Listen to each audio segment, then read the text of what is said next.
Hi எல்லாரும் வணக்கம். நம்மளோட இந்த ஹரிபரியான லைஃப்பில் காலையில் எழுந்து நம்ம ஹஸ்பண்ட்க்கோ இல்லை குழந்தைக்கோ லஞ்ச் பேக் பண்ணுறது ரொம்பவே கஷ்டமான விஷயம் தான். ஆனால் குயிக்காக ஈஸியாக எம்மியாக டேஸ்டியாக ஒரு லஞ்ச் 5 மினிட்ஸில் ரெடி பண்ண முடியும் அப்படின்னா உங்களால் நம்ப முடியுமா?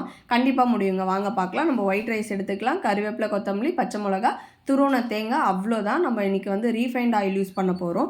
ரீஃபைண்ட் ஆயில் கொஞ்சம் ஊற்றிட்டு அதில் வந்து கடுகு, ஜீரகம், கடலைப்பருப்பு, உளுந்தம்பருப்பு அது நல்லா பொரியட்டும். பொரிஞ்ச உடனே நம்ம கருவேப்பிலை, கொத்தமல்லி, இந்த பச்சை மிளகா போட்டு நல்லா வதக்கிக்கலாம். கொஞ்சோண்டு பெருங்காயத்தூள் ஆட் பண்ணிவிட்டு அதுக்கப்புறம் ஸ்லோவில் வச்சுட்டு இந்த துருவன தேங்காய் போட்டு 2 to 3 செகண்ட்ஸ் மட்டும்தான் நம்ம வதக்க போகிறோம். கேஸ் ஆஃப் பண்ணிவிட்டு அதுக்கப்புறம் உப்பு இதில் வேணால் போட்டுக்கோங்க, இல்லை ரைஸ் சேர்க்கும் போது போட்டுக்கலாம், உங்களோட விருப்பம் தான். அதுக்கப்புறம் நம்ம கொஞ்சம் கொஞ்சமாக ரைஸ் எடுத்து இதோட மிக்ஸ் பண்ண போகிறோம். அவ்வளோதான் நம்மளோட சூப்பரான எம்மியான டேஸ்டியான ஒரு தேங்காய் சாதம். ஒரு 5 மினிட்ஸ்க்குள்ளே கண்டிப்பாக நீங்கள் ரெடி பண்ண முடியும். இதுக்கு ஒரு பெஸ்ட்டு சைட் டிஷ் இருந்தால் இன்னுமே செம்ம சூப்பராக இருக்கும். கண்டிப்பாக நீங்களும் ட்ரை பண்ணி பார்த்துட்டு சொல்லுங்கள். பாய்.